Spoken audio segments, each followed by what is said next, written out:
सर्व झाली जिथे आदरणीय वहिनी साहेब तिथं होत्या, कलेक्टर साहेबांनी सगळे जिल्ह्याचा आढावा DPDCचा तिथं मांडला आणि प्रत्येक जणांनी आपल्या मतदारसंघामध्ये ज्या ज्या मागण्या आहेत ते मागितल्या आहेत. मात्र बीड शहरामधले अजितदादांनी जे यशवंतराव चव्हाण नाट्यगृह आहे त्यासाठी निधी दिलेला होता, आतापर्यंत काही झालेलं नाही. कुठले म्हणजे दादांनी जे वादे केलेले होते ते पूर्ण होताना दिसतात.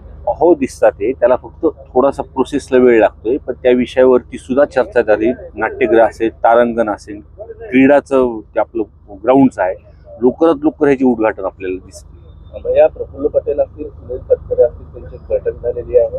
एक बातमी येते की दोन्ही राष्ट्रवादी पुन्हा एकत्र होत आहेत. एवढा मोठा नाही मी, हा प्रश्न मला वाटतं विशेष टीमला विचारा. मात्र बीड शहरातील आज जरी बघितलं तर जे रस्ते आहेत, चिखल झालेला आहे, ज्या मूलभूत सुविधा आहेत त्याचं दुर्लक्ष केलं जातं. कारण नगरपालिका स्टँड होऊन 6 महिने झाले. बघा, ह्या विषयावरती मतदारसंघामध्ये रोड असतील, अतिवृष्टीमध्ये जे नुकसान झालेलं आहे, जिथं गावाची कनेक्टिव्हिटीच तुटली, हा सर्वच लोकांनी, आणि मी सुद्धा तिथं विषय मांडलाय की विशेष बाब म्हणून ह्याच्याकडे लक्ष द्या. सर्वात महत्त्वाचा विषय की रेशीम पार्क म्हणून आपल्याकडं एक संकल्पना आली होती आणि त्या रेशीम पार्कमध्ये त्या संदर्भात आज तिथं मी चर्चा केली की बीड मार्केट कमिटीमध्ये देशामध्ये एक क्रमांकावरती रेशीमचं खरेदी विक्री तिथं होतं आणि सर्वात मोठी बाजारपेठ तिथं आहे, इन्फ्रास्ट्रक्चर तिथं तयार आहे, कनेक्टिव्हिटी आहे, त्याला सर्वच गोष्टी. तर ती मी माझ्या मतदारसंघातर्फे मागणी केली की रेशीम पार्क तुम्ही इथं करावं. राज्यात सर्वदूर पाऊस सुरू आहे, बीडमध्ये मात्र पावसाने हुलकावून मारले. मात्र नगरपालिकेकडनं अद्यापही नालेसफाई नाही. बिंदुसरा नदीचं पात्र जे आहे ते सुद्धा साफसफाई करण्यात आलेलं आहे. मुसळधार जर पाऊस आला तर नुकसान होण्याची शक्यता दाखल. हे बघा, मागच्या नगरपालिकेच्या निवडणुकीमध्ये जो लोकांनी कौल दिला तो दादांना बघून दिलेला आहे आणि आम्ही सुद्धा बिनशर्त पाठिंबा तिथं दिलेला आहे. पावसाच्या आधी साफसफाई करणे ही योग्य आहे. आता थोडा जरी पाऊस आला तर त्या परिस्थितीला समोर जावं लागेल.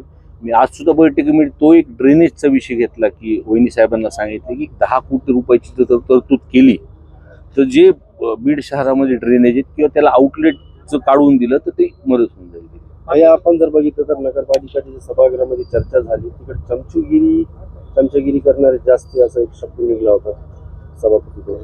मी आमदार आहे, मी अधिवेशनात सभागृहाबद्दल बोलू नगरपालिकेच्या दोन्ही बोलायला या अगोदर बीडमध्ये जर बघितलं तर जिल्हा नियोजनच्या निधीच्या संदर्भात, वाटपाच्या संदर्भात विरोधकांना डावललं जात होतं. आता नेमकं कशा पद्धतीने निधी दिला जातो आणि खरं तुम्हाला ते विकासाचा जो वाटा आहे तो मिळतो? हे बघा, लोकनिहाय पैसे तिथं येतातच, पण ज्या मागण्या करतो त्याच्यावरती पैसे पडत नव्हते.